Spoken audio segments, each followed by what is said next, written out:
Hoy vamos a hacer un repaso de la organización de la materia. La base es que toda la materia se constituye por átomos. Un átomo es la mínima cantidad de un elemento que conserva sus propiedades. Y cuando se unen los átomos, forman moléculas. Gracias al esfuerzo de muchos hombres de ciencia, actualmente sabemos que los átomos se componen por alrededor de 24 partículas.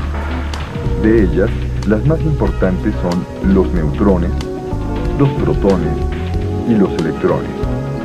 Los neutrones y protones se localizan en el núcleo del átomo. Los neutrones no tienen carga eléctrica y la de los protones es positiva. Por su parte, los electrones giran en torno al núcleo y tienen carga eléctrica negativa.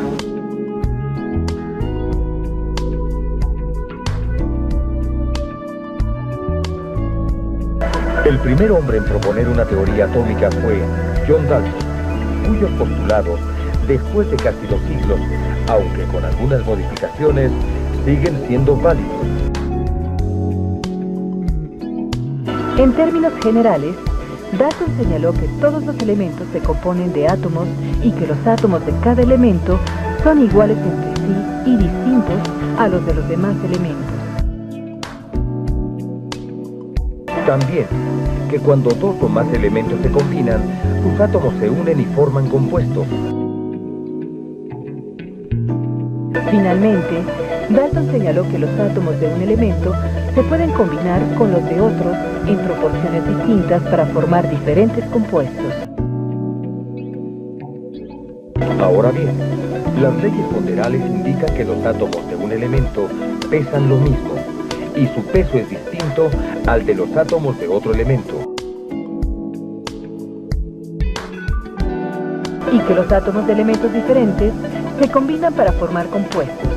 Estas leyes se basan en los postulados de Dalton.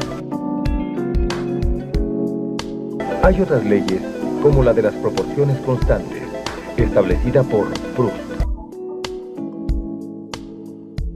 Esta ley establece que siempre que 2 sustancias se combinan para formar un nuevo producto, lo hacen en proporción ponderal, fija y definida.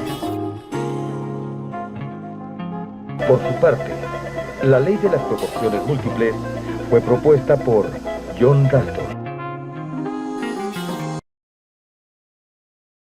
Si 2 sustancias, elementos o compuestos se combinan para formar más de un compuesto, los pesos de uno de ellos, que se combinan con un peso fijo del otro, están relacionados entre sí como los números enteros pequeños.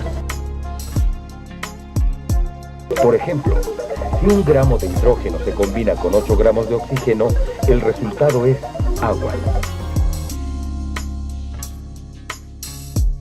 Y si el mismo gramo de hidrógeno se combina con 16 gramos de oxígeno, se obtiene agua oxigenada.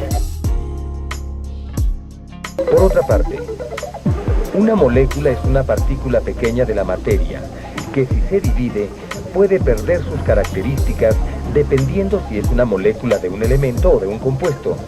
En este caso, al dividirse, sí pierde sus características. Si una molécula tiene solo un átomo, se llama monoatómica. Si tiene 2, diatómica. Si tiene 3, triatómica. Y si tiene más de 3, poliatómica.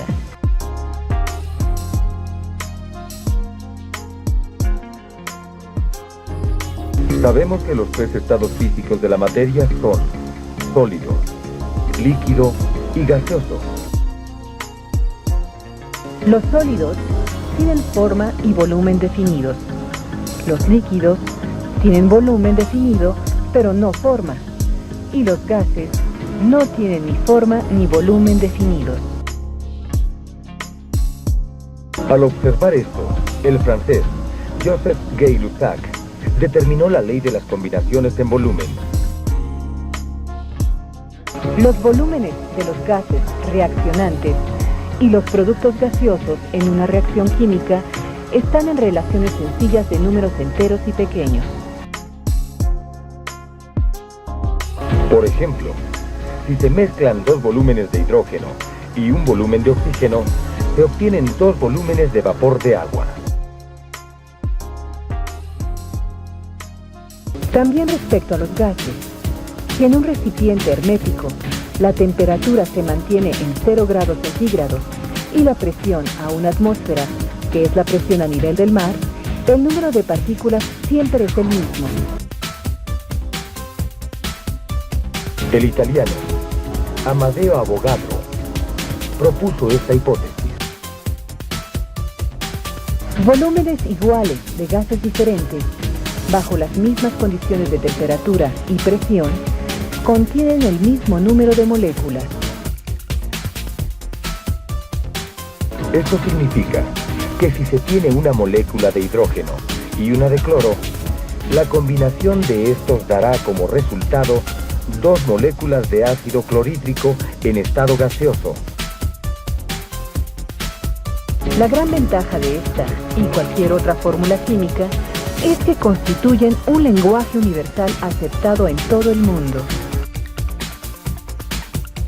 Esto porque en las fórmulas se emplean símbolos químicos que nos indican los elementos que forman cada uno de los compuestos. Aunque cabe destacar que existen varios tipos de fórmulas: las estándar, las condensadas, las semidesarrolladas y las desarrolladas o estructuradas. La pues emplea porción de números enteros. 2 átomos de hidrógeno y 2 de oxígeno tienen una relación de 2 a 2. Las condensadas señalan la cantidad de cada elemento que existe en el compuesto. Así, el alcohol etílico tiene 2 átomos de carbono, 6 hidrógenos y 1 de oxígeno. Las semidesarrolladas, en cambio, muestran solo las uniones entre los principales átomos. Los carbonos están unidos a los hidrógenos entre sí. Además, una de estas está ligado con 3 hidrógenos y el otro con 2 hidrógenos y el oxígeno que forma el grupo alcohol. Por último, en las fórmulas desarrolladas o estructurales se muestra la unión de los elementos y la capacidad de combinación que tienen. Aquí lo apreciamos con el mismo ejemplo del alcohol etílico o de caña.